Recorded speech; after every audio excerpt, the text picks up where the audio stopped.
Hi everyone, and welcome to this week's program of the Rotary E-Club of Silicon Valley. Each week we connect with and hear from fascinating and inspirational speakers, often with a message focused on our interests in innovation, entrepreneurship and education. As a Rotary Club, we look for ways these programs might foster new approaches to improving communities near and far. We're glad you've joined us and hope you'll enjoy how we're exploring how technology can serve the business of service to others. This week, we have our club's past president, Rushton Hurley, talking to us about travel and service.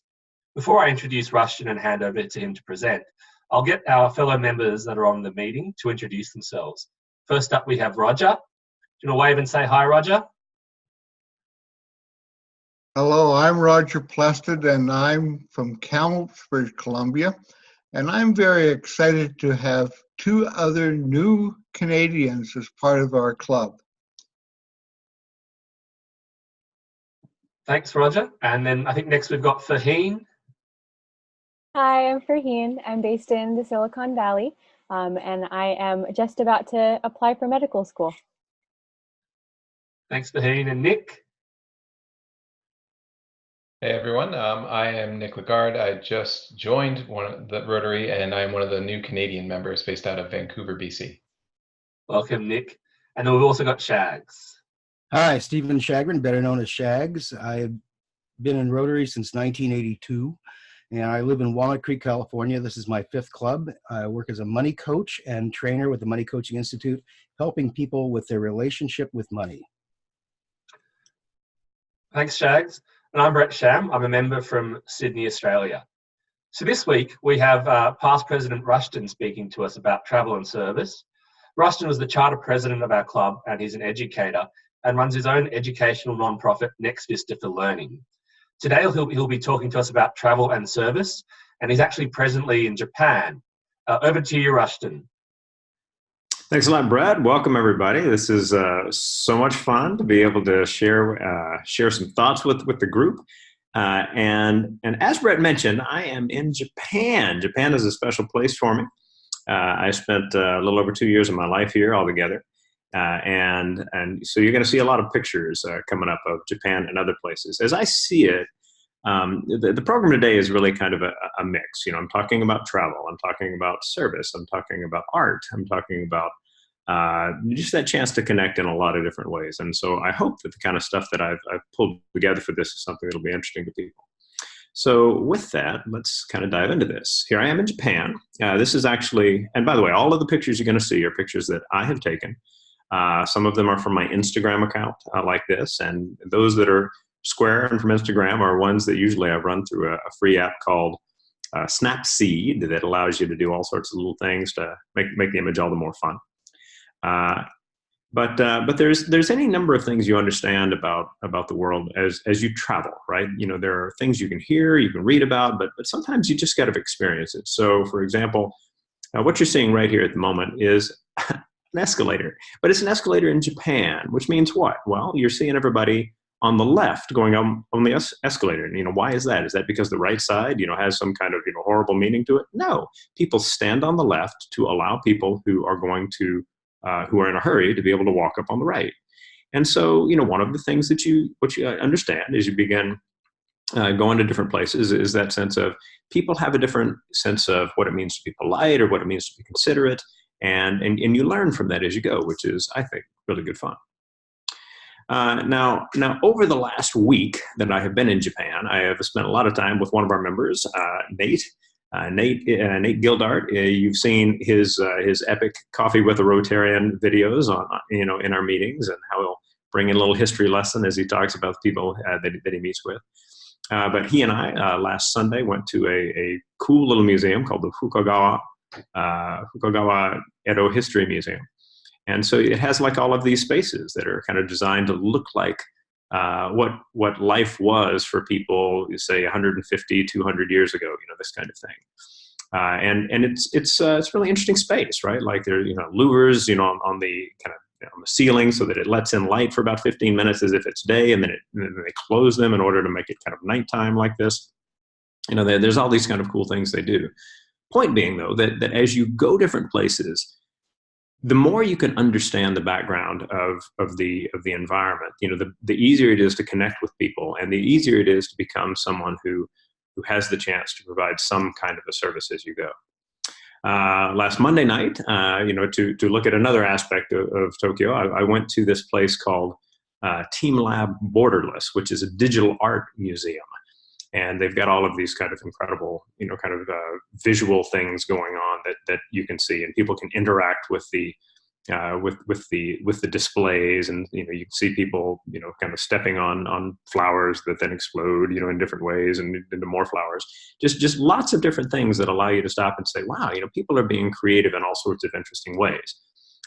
And one of the best things about travel, of course, is that you go different places and you see things from a new light, and that opportunity for a creative response gets you thinking about ways you can be of service to others, that you can get excited about possibilities for the work you do, things like that.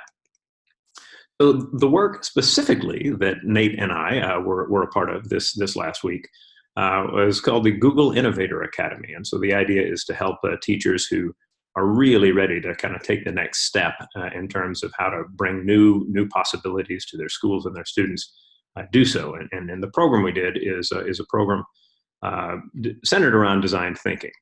If you remember, by the way, we had a program fairly recently, I think it was in February, from Laura Pickle on design thinking systems. And I'm going to reference, I think, a number of past programs that we've done, and I'll get links to those in there. But these really amazing educators were coming together and developing really cool ideas. I was their design coach, so I was kind of leading the workshop over the 3 days that we did this. It was the first time for me to present about design thinking, and the first time for me to present in Japanese. And so this has been a bit of a stressful few days for me, but a lot of fun, and really just kind of a cool experience. It was hosted at Google's headquarters here in Tokyo, and that includes their YouTube space, which has this kind of fun art going on one of the walls, right? But this is a place where people can come in and kind of create these really interesting videos in order to share via YouTube. And that sense of sharing is another piece of, what does it mean to go to different places, to encounter ideas and to share it in interesting ways. In a sense, our Coffee with the Rotarian program and our club is built around some of those same ideas. I managed to get this through, one of the windows, as we were having a party in the YouTube space a couple of nights ago. And this is just the Tokyo skyline, right? I got a little bit of reflection on the window there, but not too bad. But thinking in terms of looking across spaces, I'm going to talk about several different things that I've done over the last year or so, and one of them was in May when I spent a couple of weeks in the Philippines working with a group of teachers there. This is the work I do, is to go places and to work with teachers. Matter of fact, the theme of the entire talk is whatever it is that you do, it is probably something that you can do in other places as a service and as a way of developing what you do in order to be more helpful and more impactful, really, with whatever it is that you're passionate about, in terms of your profession or your hobbies or whatever it might be. So this was in Iloilo in the Philippines, a beautiful little city on the coast of one of the islands, Panay, I believe. And I was there with several good folks, including on the far right, Mark Doan, right, who is another member of our club, right? And Mark was part of my team that I took down there to do this. Also in the group on the left is me looking a little caffeinated, and my friend Steve, just to the right of me, and then in the black shirt, that's Jeff Heil. And if you're like, have I seen that guy before? That's because you may have. He actually presented a program to us some time back, another one I'll get the link in for, called I Did Not Choose My Profession, It Chose Me. And it's a beautiful presentation about what it means to follow your passions, right? But Mark and Jeff were my two teachers, on my team, as I kind of ran things from the front over the course of the 2 weeks. You think of a place like the Philippines, and one of the things that may come to mind is the poverty, right?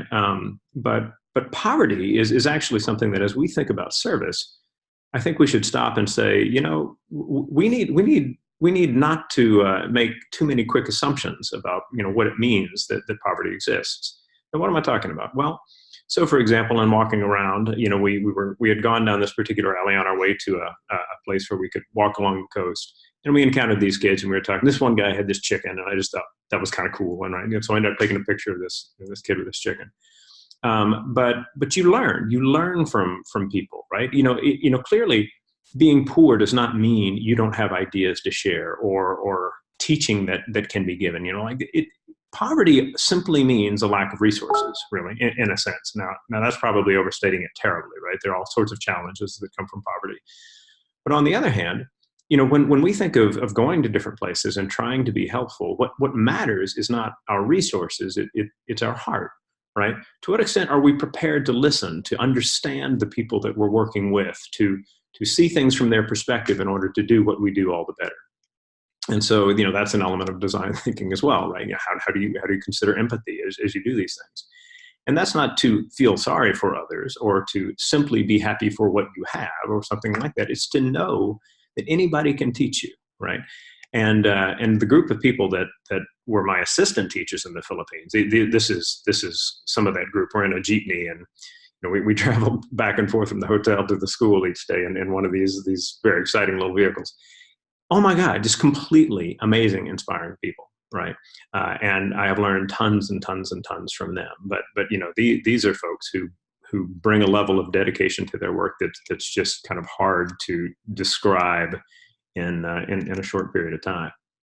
At the beginning of the year, kind of going from a sense of a place of poverty to a place of incredible wealth, I was in the United Arab Emirates. So I spent some time in Abu Dhabi, right, working with a group of teachers there, presenting at a group of schools professional development conference, and had a chance to visit the Grand Mosque, which is this incredible place, right? You go places, you talk with people, you see the kind of beauty that is there, and it's inspiring. And I think we should all be finding those things that inspire us to be excited about possibilities, inspire us to think in new ways about service to others, right? I think all of that stuff is really important.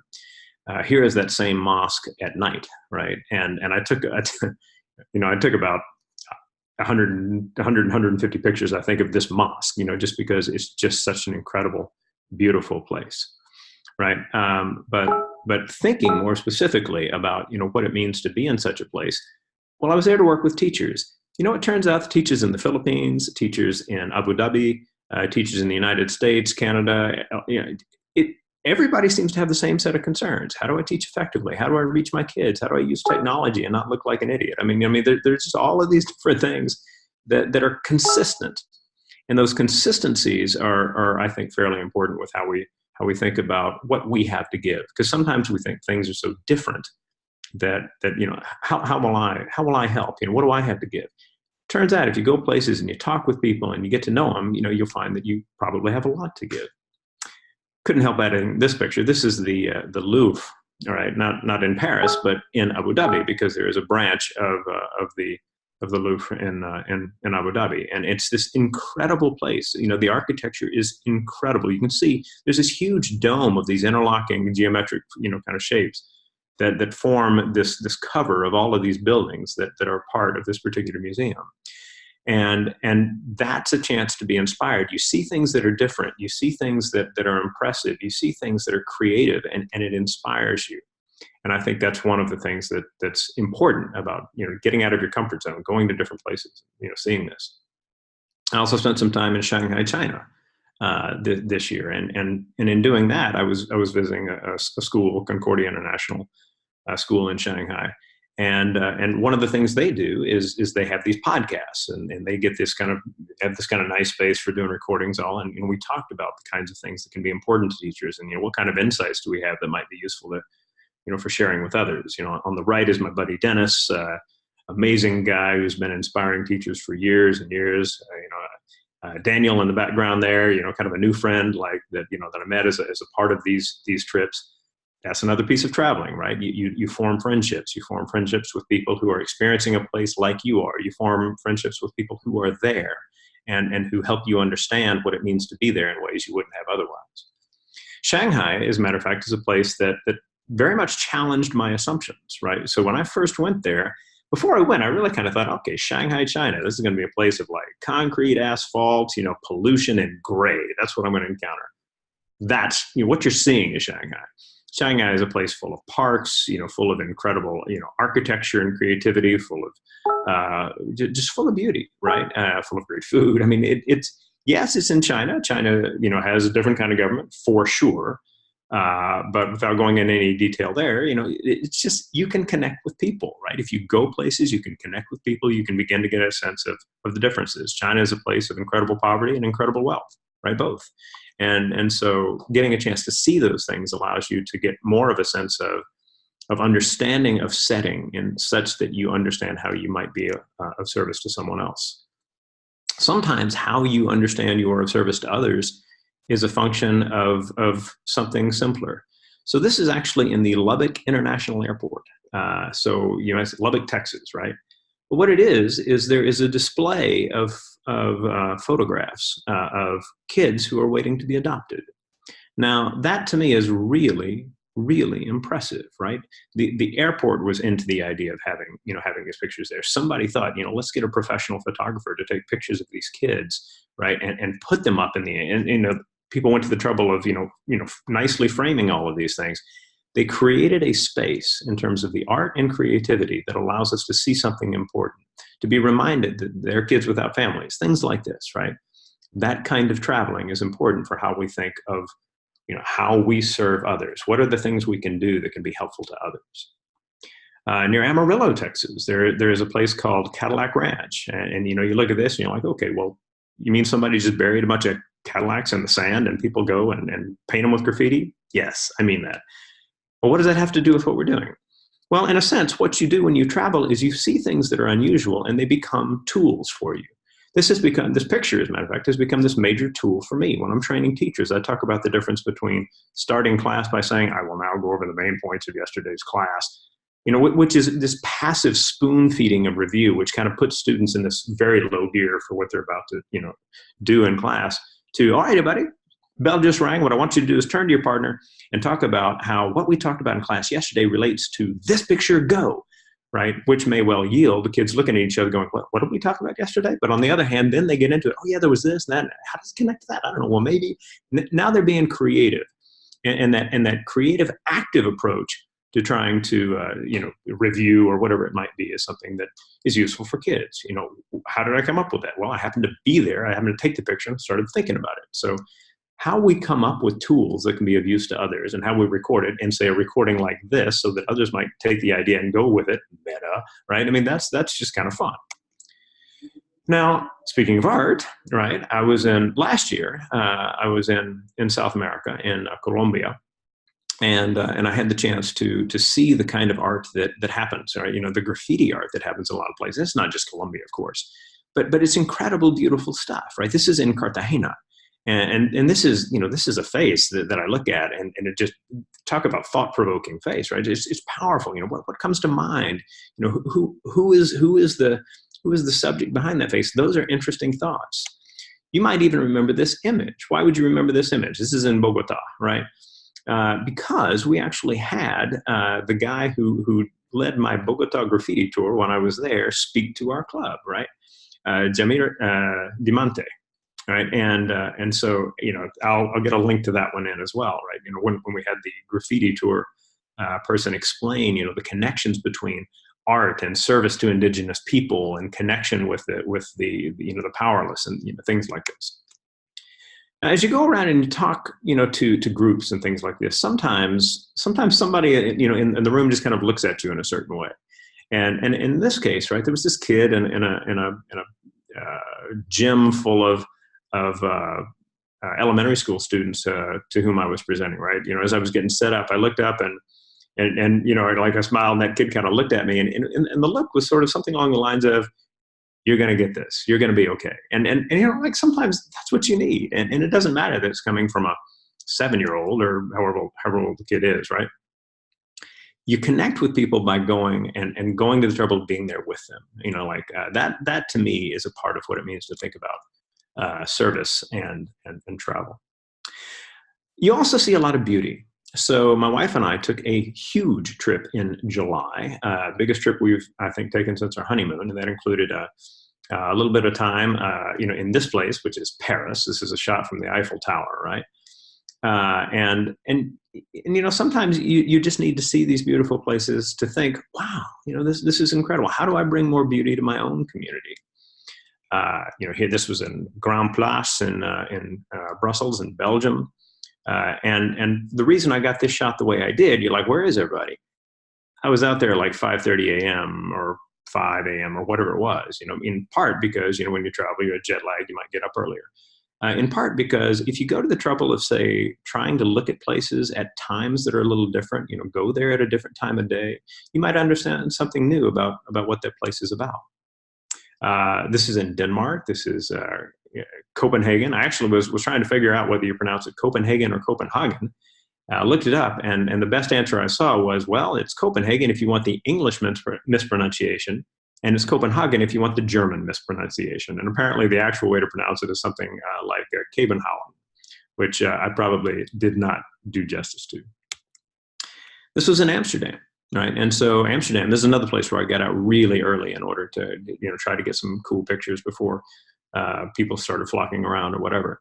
And Keith Marsh gave me kind of a nice comment when I included this in the discuss section, which everybody should add a comment in at the bottom.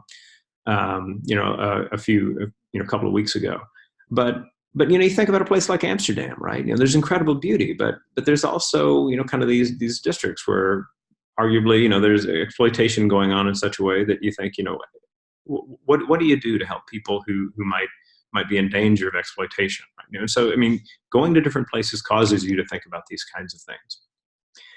This is actually a spot in Florence near the Ponte Vecchio.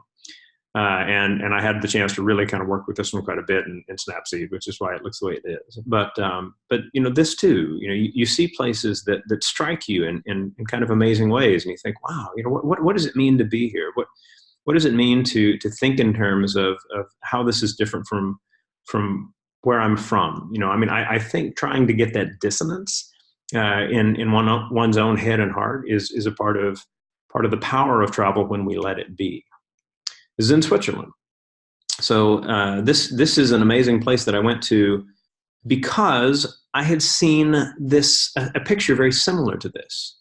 So, you're going to go somewhere. What's one of the things you might do? Well, one of the things you might do is do an image search on those places and find out what you see. Well, there are all these incredible places. And once I learned that this place was there, I was like, hey, can we get there? And the person I was going to, like the cousins we were seeing when we went there were like, oh yeah, that's only an hour away. I'm like, wow. All right. So we went and got the picture. So as you travel and you begin to learn about places, read about them, look for images. Images are powerful. Now, this is actually in Half Moon Bay in Silicon Valley, right, just in the San Francisco Bay Area. But we were there at a time of day when the sun was coming up, and we had Tabitha and I had walked down to the beach, and as we looked back and where the sun was, we caught this, right. You want to capture these moments where you stop and say, wow.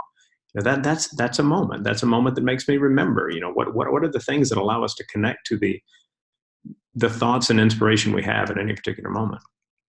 This is at Santa Clara University in the South Bay, and another morning picture. I'm kind of a big fan of picking cool times of day to do X or Y or Z. But how do you use this as a prompt? How do you use this as a place to try to make connections about what's important to you? What does this remind you of? Right? What does it mean to see a shadow? And in this essence, a shadow of history, right? That's a symbol of the El Camino Real. Now, sometimes the images that prompt us towards service are the connections that we have with each other. This was like an online social that we had some months ago. And 5 members of the team here, including Shags, right there, and Bandana in India, and Rebecca in Australia, and Mitty in the Bay Area as well, or wherever he was at the moment. And by the way, I'll reference another link. Mitty did a program a couple of years ago about travel hacking, right? All kinds of ways to kind of get better at traveling. So that's another link that I'll make sure I include. We had our Relay for Life service thing in the spring, and we'll have it again next spring. I hope that this is something you'll be interested in. This is me and my wife, Tabitha, the babe that I married. And this is the time where we're raising money for research to fight cancer, and this is something that we do. And so, just as a group, think in terms of, as you see these emails that come up about Relay for Life, try to set that time aside so that you can be a part of it. Here's Maxie from our team, who is part of our group from our club that attended and was guarding his head and getting himself fed all at the same time there. Now, just a few weeks ago, we did our first service project with the Fremont Bridge Rotary Club. And the Fremont Bridge Rotary Club is a new Rotary Club started in July. And they're planning to do a service project every month, and we're joining in whenever we can, right? So I joined in. This is Gita, the president, wearing the Rotarian at work shirt, which is pretty cool.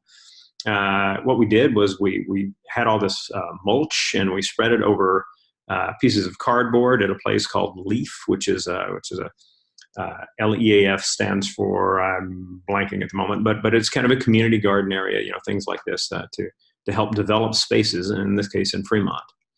There's Gita again in the middle, and Paul, a longtime Rotarian who joined the new club to help them get going. And this is going to be a part of who we are as well, right? Coming up on August 25th on a Sunday, we're going to be meeting up in Pleasanton in order to do a food packing project, which is awesome, right? Those are cool projects. I believe it's from 2:00, so anybody who is in the Bay Area or going to be in the Bay Area at that time, just watch for email in our meetup group about that. I'll get a link to that too at the bottom as well. But, when you think about it, travel, often comes down to being able to come home. So not just to my wife, but to my cats, right? This is Luna, right? And this is Lola. And Tabitha and Luna and Lola and I are a little family. There's another shot of Lola right there because can't resist. And so thinking about travel and service, I think that, you come to appreciate what's at home when you leave and you come back. And I think that's part of kind of this larger process. So I have gone way over time, and as I'm such a bear about telling other people who are presenting to stay down to 12 minutes, I think I've gone 24. How about that? But so I apologize to the entire group. I bow in your direction. This kind of stuff. It's quality time. Quality time. I hope for sure. And with that, I'll pass it back to Brett and thank you all for joining in to watch it. Thanks, Rushton. We might open up for questions now. I might kick off with one and then pass around the group to see if there are any others as well. So you travel around the world a lot from, we saw some photos from some developed nations to the developing countries. I think, you showed Philippines and the UAE.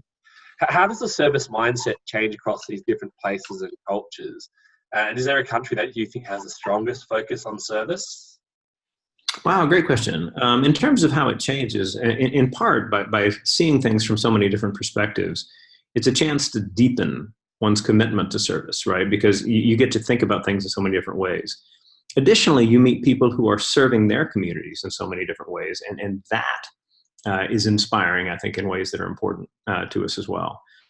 It is certainly the case that within the Rotary world, you find a tremendous commitment and to bring resources together in places like Japan and South Korea are kind of amazing countries for how strong they are in terms of their donations. I know that you think about on the ground work, India, the Rotary clubs in India, are fantastic at finding projects to develop and to work with people there and everywhere. But in every country you find people who are just have a heart for service, and that is the kind of inspiration that helps. Thanks. I'll pass it along for any other questions. Yeah, I have a question for Rushton. I mean, it sounded like you had an opportunity to teach in a lot of places, and I'm fascinated by the Google Innovation Program and the fact that you're going to these places. What is it that, I know that's part of your profession is teaching and as a history, but what is how did you get to the point of being this Google Innovation Program, which sounds pretty cool because obviously you're getting to go to Google offices and teaching around the world about it. So cool question, thanks. And by the way, welcome to the recording, Nick. But Nick is new Rotarian, joined the recording. If you've been in the club a while and haven't joined the recording, shame on you, right? But all good. So so it's to your question. So the program I did here, Google Innovation Academy program, is actually the first one of these I've done in years and years. Most of the things I do are things I do in connection with other groups that bring me in, or things that I've arranged myself or arranged with others, things like that. And how I got to that point, it's kind of a series of happy accidents, right? I was a high school teacher for years. I became a principal. And then with the encouragement of a friend you saw, by the way, Steve, the guy who was standing next to me in that picture in the Philippines, I started my own nonprofit. And the work I do as a speaker and trainer is actually what makes that run. How did I know that that would be the thing that would make it run? I didn't. I thought it was going to be like grants or something, but then the world economy crashed and that was inconvenient. But on the other hand, I was going to a couple of conferences to explain how easy it is to make videos, because that's a big part of what my nonprofit is about. Creative approaches to teaching and learning in short videos. And people were saying, like, hey, that's great. Can you come to our school? I was like, sure. What do you charge? And I'm like, let me get back to you, because I didn't know. So I figured that kind of stuff out as I went as well. But it turns out that, I think if you listen a lot and you care about what you're doing and you have fun doing what you're doing, then people want to spend some time with you. And sometimes that can even form the basis of a business. So that's kind of a vague answer to your question, but I hope it's a good framework.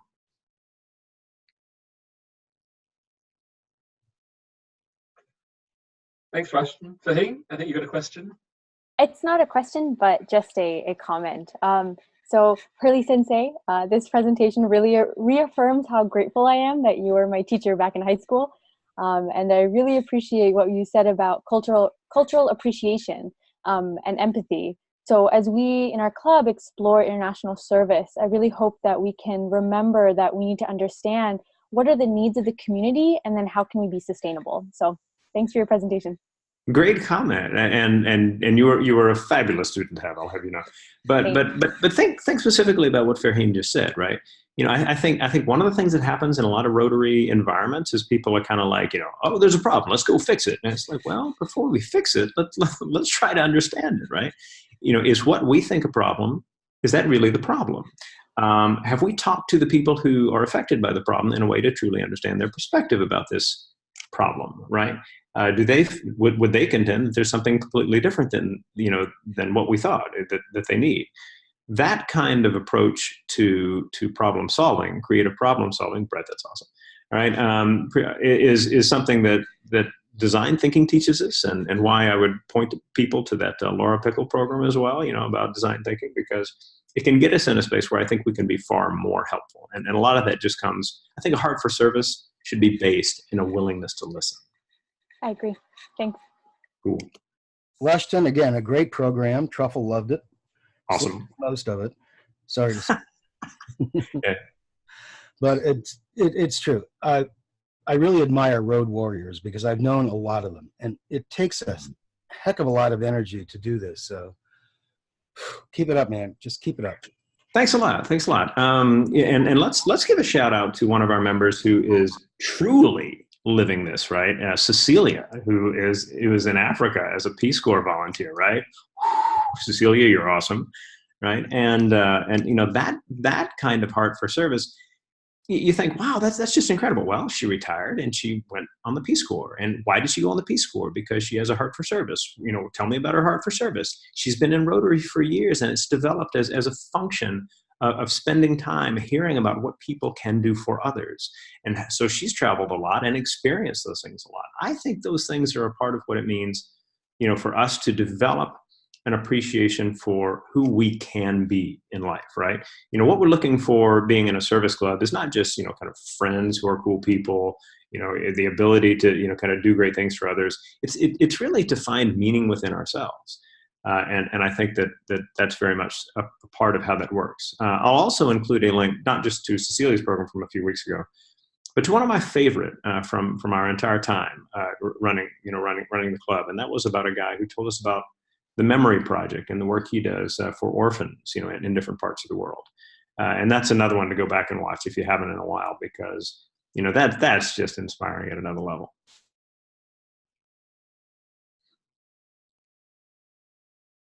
Thanks. Do you have a question, Roger? No? All right. In that case, then I might hand over to Rushton to give us the final word. Absolutely. Brett, thank you very much for hosting and doing the recording. Farheen, Shags, and Nick and Roger, thank you guys for being part of the recording. Roger, an extra thanks too for all of the work you have been doing for quite a while now to make sure that we're finding different cool possibilities for our messages and all, very, very cool on that front.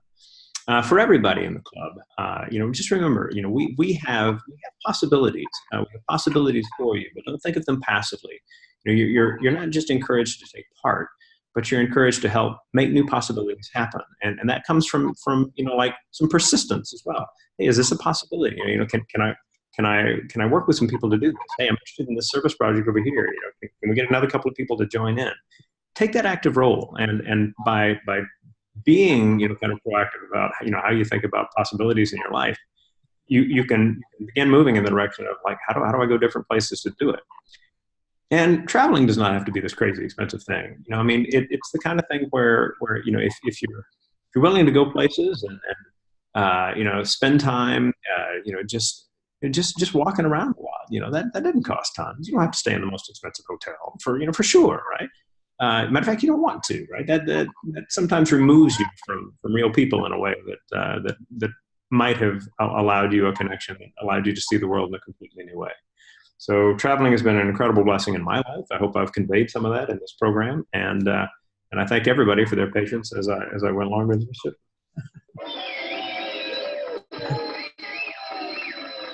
Way to go, Chaz. Thanks, Rushton. You're welcome.